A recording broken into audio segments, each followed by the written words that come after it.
कि why should I take admission in this university rather than any other university. में जाएंगे तो आपको परेशानी आएगी नहीं। जिस यूनिवर्सिटी में जा रहे हैं क्या वो अपने प्राइस रेंज को जस्टिफाई करती है। Hello everyone, welcome to MBBS direct. My name is Gaurav Pathak. अगर आप 2024 में एमबीबीएस अब्रॉड की प्लानिंग कर रहे हैं तो कौन कौन सी चीज़ें हैं जिनका आपको ध्यान रखना होगा, आज वीडियो में इसी पे बात करेंगे। तो सबसे पहले तो आप कमेंट करके बता सकते हैं कि क्या एमबीबीएस अब्रॉड की आप प्लानिंग कर रहे हैं, और आपने अगर कोई यूनिवर्सिटी सर्च कर रखी हो तो वो आप बता सकते हैं। ठीक है, चलिए आगे डिस्कस करते हैं। पहली चीज़ तो ये कि जिस भी यूनिवर्सिटी में आप एडमिशन ले रहे हो वो यूनिवर्सिटी एनएमसी की गाइडलाइंस को फॉलो करती हो। एनएमसी की गाइडलाइंस क्या कहती हैं इसके बारे में मैंने डिटेल में बहुत बार वीडियो बनाया है। कुछ वीडियोस के लिंक आपको डिस्क्रिप्शन में मिल जाएगा, उनको देख लीजिए। वैसे मुझे लगता है कि आपको पता होगा कि एनएमसी की गाइडलाइंस है क्या। एनएमसी की गाइडलाइंस का पालन करने वाली यूनिवर्सिटी से ही आप स्टडी करेंगे, तभी आपकी डिग्री इंडिया के अंदर वैलिड होगी। पहला पॉइंट सबसे इंपॉर्टेंट, इसको तो आप नोट कर लो। सेकेंड थिंग कि जिस भी यूनिवर्सिटी में आप एडमिशन ले रहे हो वहाँ पर होने वाले टोटल खर्चे के बारे में आपको जानकारी होनी चाहिए। मतलब ट्यूशन फीस कितनी है, हॉस्टल एकोमोडेशन कितना है, मेडिकल इंश्योरेंस कैसे रहेगा, मेडिकल चेकअप क्या होगा, ये सारे खर्चे आपको पता होने चाहिए। प्लस लाइफ स्टाइल एक्सपेंस के बारे में ध्यान रखें। लाइफ स्टाइल एक्सपेंस का मैं बोलता हूँ जैसे कि एक हो गया आपकी पॉकेट मनी का खर्चा, एक हो गया आपका खाने का खर्चा। इन दोनों का भी आप अनुमान लगा लें। आमतौर पर रशिया में अगर आप खाने के खर्च के साथ आप एक अपार्टमेंट में रह रहे हैं या आप हॉस्टल में रह रहे हैं, उसकी आपने फीस पे कर दी, अब उसके बाद में आपके कितने खर्चे होंगे, तो 15,000 होना चाहिए लगभग, क्योंकि 5,000 रुपये तक का आपका खाने का खर्चा होगा और 10,000 रुपये में आपके मिसलेनियस एक्सपेंस कवर होंगे जो कि आपकी पॉकेट मनी है। लेकिन कई बार स्टूडेंट्स कहते हैं कि हमारा खर्चा तो 20,000 का है, तो वो आपकी अपनी लाइफ स्टाइल है, उसके हिसाब से आप अपना कैलकुलेशन कर लीजिए। प्लस ऐसी यूनिवर्सिटी सिलेक्ट करें, ये पॉइंट नंबर 3 है, इसको ध्यान रखिएगा। ऐसी यूनिवर्सिटी सिलेक्ट करें जहां पर इंडियन स्टूडेंट्स ऑलरेडी स्टडी कर रहे हो। अगर इंडियन स्टूडेंट्स ना हो, यूनिवर्सिटी बहुत अच्छी आपको लग रही हो, तो ऐसी यूनिवर्सिटी सिलेक्ट करें जहां पर एटलीस्ट इंटरनेशनल स्टूडेंट्स हों, क्योंकि उस केस में आपके लिए जो एनएमसी की गाइडलाइंस हैं आपके पास अश्योरिटी रहेगी कि वो मानती होगी, क्योंकि एनएमसी की जो गाइडलाइंस हैं वो लगभग सभी अलग देशों की भी वही गाइडलाइंस थी, वो बहुत पहले से चली आ रही थी। तो आप इंटरनेशनल स्टूडेंट्स के बीच में रहेंगे तो आपको पता चलेगा कि हाँ, विदेशी बच्चे भी आते हैं, उनको भी लाइसेंस मिलता है, वो भी अपने कंट्री में जाते हैं या रशिया में या फिर किसी और कंट्री में भी प्रैक्टिस करते हैं। तो ये ध्यान रखें कि ऐसी यूनिवर्सिटी में ना चले जाएँ जहाँ पर वहाँ के केवल लोकल स्टूडेंट्स ही स्टडी कर रहे हो। तो ये पॉइंट काफ़ी इंपॉर्टेंट है। फिर फोर्थ पॉइंट जो आपको ध्यान रखना चाहिए कि इंडियन मैथ्स का होना कितना ज़रूरी है आपके लिए। बहुत से गार्जियन कहते हैं कि हम एक ऐसी यूनिवर्सिटी में अपने बच्चे को भेजना चाहते हैं जहां पर खाने पीने का इंतजाम यूनिवर्सिटी की तरफ से होता हो, यानी कि हॉस्टल में इंडियन मैथ्स होती हो। हम नहीं चाहते कि हमारा बच्चा जाए, अपना सामान लेके आए, सब्जी खरीदे और उसके बाद किचन में खाना बनाए, उसमें 1 घंटे का टाइम लगेगा। हम नहीं चाहते। हम चाहते हैं हमारे बच्चे को एक ऐसी सुविधा मिले कि जहाँ पर इंडियन फूड मिल रहा है, बच्चा जा रहा है, वहाँ पर खा रहा है। तो ये आपके लिए कितना ज़रूरी है। अगर आपको सेल्फ कुकिंग करनी पड़ रही है तो क्या उससे आपकी स्टडी इतनी ज़्यादा इम्पैक्ट हो रही है, तो इन सब चीज़ों का ध्यान रखें। और अगर आपके लिए बहुत ज़रूरी है तो ऐसी ही यूनिवर्सिटी का सिलेक्शन करें जो यूनिवर्सिटी इंडियन मैथ्स ऑफर कर रही हो। तो ये भी बहुत ज़्यादा ज़रूरी चीज़ है। ये भी आपकी पर्सनल चॉइस हो सकती है। तो एक तो ये चीज़ होगी। अब इसके बाद जो सबसे बड़ी बात आती है कि यूनिवर्सिटीज़ की रेटिंग का आधार क्या है। जब आप देखते हैं कि टॉप 5 यूनिवर्सिटीज़, आप जितने वीडियो देखेंगे आपको हो सकता है कि 80% वीडियोज़ के अंदर यूनिवर्सिटीज़ अलग अलग दिखें टॉप 5। तो ऐसा सच कोई रैंकिंग नहीं है यूनिवर्सिटी की कि एक तो वर्ल्ड रैंकिंग होती है, बट वो बहुत सारी चीज़ों पर डिपेंड करती है। उसमें इंफ्रास्ट्रक्चर भी देखा जाता है, उसमें लोकेशन भी देखी जाती है। तो इन दोनों चीज़ों का कोई खास फर्क पड़ता नहीं है।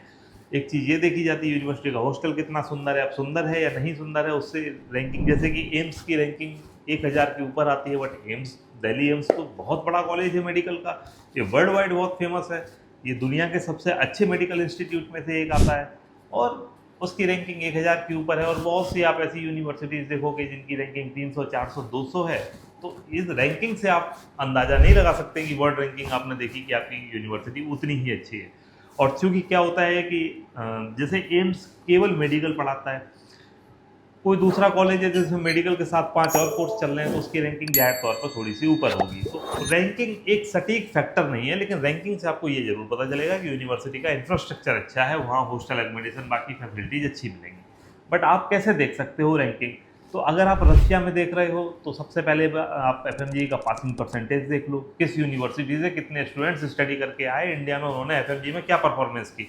इससे आपको पता चल जाएगा कि कौन से यूनिवर्सिटी कितनी अच्छी है। पहली चीज़ तो आप यहाँ से देख सकते हो। दूसरी, आपकी अपनी प्रेफरेंस हो सकती है। जैसे आपने सोचा कि कैसी यूनिवर्सिटी हो जो अच्छी हो, जो काफ़ी पुरानी हो, ताकि उसको एक्सपीरियंस काफ़ी ज़्यादा हो मेडिकल फील्ड का। इसके अलावा वहाँ पर रिसर्च एंड डेवलपमेंट के प्रोग्राम चल रहे हों, वहाँ पर इंटरनेशनल स्टूडेंट्स भी आते हों, ये सारे फैक्टर आपके लिए अच्छे हो गए। आपने सोचा कि वहाँ पर हॉस्टल में इंडियन मैथ्स भी हो, ये फैक्टर भी ले लिया, तो आपके लिए तो अच्छी यूनिवर्सिटी है, क्या प्रॉब्लम है। फिर आपके बजट में आती हो तो वैसे रैंकिंग आपको कहीं नहीं मिलेगी, इसलिए जिसका जो मन आ रहा है वो रैंकिंग बता रहा है। लेकिन कुछ फैक्टर्स आपको पता होने चाहिए, जैसे कि रैंकिंग का आधार आप एक एफएमजी का पासिंग परसेंटेज ले सकते हो। दूसरा, आप ले सकते हो वहाँ मिलने वाली फैसिलिटीज़ के हिसाब से। तीसरा हो सकता है कि जो पैसा आप पे कर रहे हो, जैसे मान के चलिए किसी यूनिवर्सिटी के लिए आपने $5000 पर ईयर पे करे, और $5000 में वो यूनिवर्सिटी जो फैसिलिटीज़ आपको प्रोवाइड कर रही है, दूसरी कोई यूनिवर्सिटी $3000 की फीस में वही सेम चीज़ प्रोवाइड कर रही है, तो फिर आपको उतना पैसा पे करने का कोई मतलब तो निकलेगा नहीं। और अगर दोनों का एफएमजी पासिंग परसेंटेज भी बराबर है तो फिर क्या ही अंतर रह गया, फिर क्यों आप ज़्यादा पैसा पे करोगे। तो ये सारे फैक्टर्स होते हैं। तो सबसे पहली चीज़ आप ये देखिए कि जितना आप पैसा पे कर रहे हैं उस बजट में क्या वो सबसे अच्छी यूनिवर्सिटी है। अब जैसे मैं इसके लिए बता दूँ, अगर आप 30 से 35 लाख के बजट के अंदर देखते हैं तो सबसे अच्छी यूनिवर्सिटी आती है फार ईस्टर्न फेडरल यूनिवर्सिटी। ठीक है, एफएमजी पासिंग परसेंटेज सबसे अच्छा, फैसिलिटीज सबसे अच्छी, कैंपस सबसे अच्छा, सब कुछ बहुत अच्छा है। अच्छा, अगर आपको $6000 ही पे करने हैं तो मैं बोलता हूँ जैसे कि एक यूनिवर्सिटी है ओरेनबर्ग स्टेट मेडिकल यूनिवर्सिटी, फिर आप अगर ओरेनबर्ग का फार ईस्टर्न से कंपेयर करोगे तो एक्चुअली कंपेयर ही नहीं कर सकते, क्योंकि वहाँ पर मिलने वाली फैसिलिटीज और ओरेनबर्ग स्टेट मेडिकल यूनिवर्सिटी में मिलने वाली फैसिलिटीज में बड़ा अंतर है। अच्छा, ऐसा नहीं है कि ओरेनबर्ग में स्टूडेंट्स एडमिशन नहीं लेंगे, लेकिन जब तक आपके पास ऑप्शंस हैं तब तक आप क्यों करेंगे। क्योंकि अगर $6000 आप पे करके किसी एक यूनिवर्सिटी में जा रहे हैं और वहाँ पर आपको जो फैसिलिटीज़ मिल रही हैं और जो उसका एफएमजी पासिंग परसेंटेज है वो सब कुछ आपका कम है किसी दूसरी यूनिवर्सिटी से जो $6000 या उससे कम की फीस ऑफर कर रही है, तो ऐसे में आपको एक क्वेश्चन ये पूछना पड़ेगा, when I am paying that much fees and I have more better options available, why should I take admission in that particular university. तो अगर आपके पास में कोई भी यूनिवर्सिटी हो, चाहे वो ओरेनबर्ग स्टेट मेडिकल यूनिवर्सिटी हो, चाहे वो नॉर्दर्न स्टेट मेडिकल यूनिवर्सिटी हो, चाहे कोई और यूनिवर्सिटी हो, वो जो प्राइस रेंज में जो चीज़ें ऑफर कर रही है आपको और उसका जो ट्रैक रिकॉर्ड है, अगर वो दूसरी यूनिवर्सिटीज़ के जितना अच्छा नहीं है जो कि आपको कम फीस ऑफर कर रही है या कि बराबर फीस ऑफर कर रही हैं और आपके बजट में भी आ रही हैं, तो फिर आपको क्यों एडमिशन लेना चाहिए, ये तो आप ही अपने आप से तय करेंगे। तो ऐसे होता है।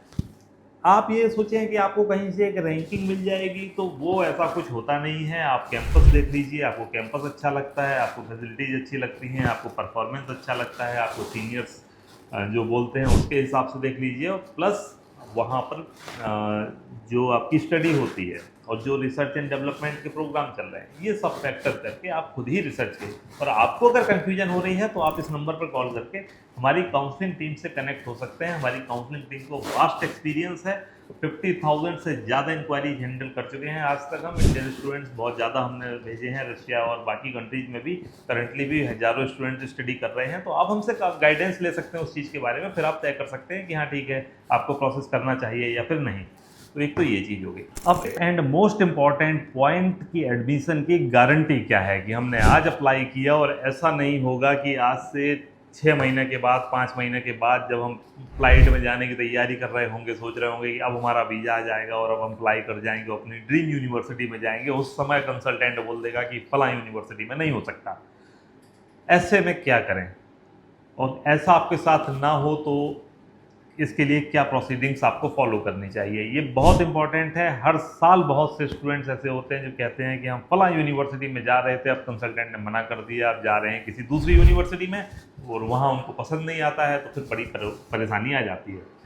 अब मैं आपको ऐसे में बताता हूँ कि किसी भी वर्बल कमिटमेंट पे आप भरोसा मत कीजिए, चाहे जो कंसल्टेंसी हो। आप MBBS डायरेक्ट कंसल्टेंसी से अप्लाई करना चाहते हैं, आप किसी भी कंसल्टेंसी से अप्लाई करना चाहते हैं, जहाँ से भी कर रहे हैं, पहली चीज़ आपको ट्रस्ट वो करना है जो भी आपके पास रिटन एग्रीमेंट है, 100 रुपीज़ के स्टैम्प पेपर के ऊपर आपका लिखा हुआ नोटराइज जो एग्रीमेंट बनेगा आपके और कंसल्टेंसी के बीच में, जिसमें कि लिखा होगा कि क्या सर्विस आपको मिलेगी, उसके एवज में आप कितना पैसा पे करेंगे, एडमिशन की गारंटी क्या है, कौन कौन से डॉक्यूमेंट्स आप प्रोवाइड करेंगे और जिसके बेसिस पे आपका क्वालिफिकेशन वहाँ पर मान्य होगा और आपको एडमिशन मिलेगा। ये सब चीज़ें रिटन में होनी बेहद ज़रूरी है। आपके पास फीस स्ट्रक्चर भी उस पे लगता है कि हाँ भाई फीस स्ट्रक्चर ये है, ऐसा ना हो लास्ट में बोला कि भाई $3000 का एक चार्ज और था जो हमने स्टार करके छोटा सा धीरे से लिख दिया था। तो ये सब आपके साथ ना हो, तो पहले आप फीस स्ट्रक्चर को अच्छे से पढ़ें, फिर उसके बाद में आप एक रिटन एग्रीमेंट जरूर लें।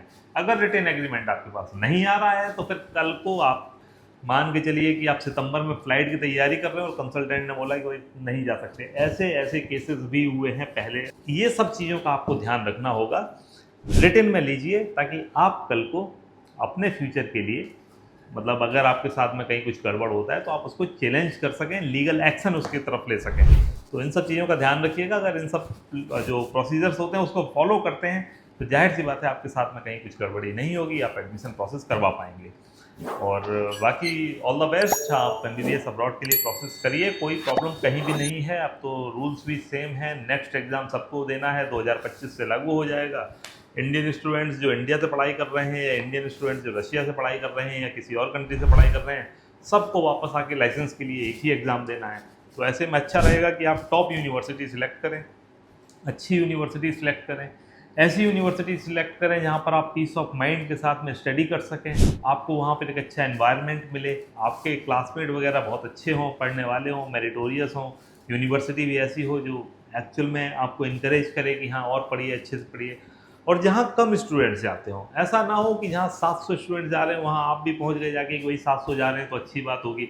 अच्छी बात होगी, मैं समझ गया, 700 स्टूडेंट जा रहे हैं तो मार्केटिंग अच्छी होगी, बट प्रॉब्लम यह है कि जब आप प्रैक्टिकल में जाएंगे तो उन 700 स्टूडेंट्स में से आपका 35-40 स्टूडेंट्स का बैच बनेगा। 40-40 स्टूडेंट जब प्रैक्टिकल करते हैं मेडिकल का तो उनको कुछ समझ में नहीं आता। तो ऐसी ही यूनिवर्सिटी सिलेक्ट करें जहाँ लिमिटेड नंबर ऑफ स्टूडेंट जाएँ, यानी कि लेस देन 250 सीट्स वाली यूनिवर्सिटी सबसे बेहतर होती हैं। और जहाँ ज़्यादा सीट्स हैं वहाँ पे प्रॉब्लम आने वाली है। तो 200-250 सीट वाली यूनिवर्सिटीज़ में जाएंगे तो आपको परेशानी आएगी नहीं। और फिर ये ज़रूर देख लें जो मैंने आपको बताया पीछे, कि जिस यूनिवर्सिटी में जा रहे हैं क्या वो अपने प्राइस रेंज को जस्टिफाई करती है और क्या वो उसमें सबसे बेहतर यूनिवर्सिटी है। क्योंकि आपको अपने आप से एक क्वेश्चन ज़रूर पूछना होगा कि why should I take admission in this university rather than any other university. और जब आप इसको कंपेयर करेंगे तो कभी गलत यूनिवर्सिटी में आपका एडमिशन नहीं होगा, ध्यान रखिए इस चीज़ को। और बाकी सब्सक्राइब कर लें MBBS डायरेक्ट को। और एक क्वेश्चन मैं आपसे पूछना चाहूँगा, कमेंट करके बताइए कि कौन सी यूनिवर्सिटी रशिया में आपकी प्रिफर्ड यूनिवर्सिटी है, किस में आप स्टडी करना चाहते हैं, आपकी ड्रीम यूनिवर्सिटी कौन सी है।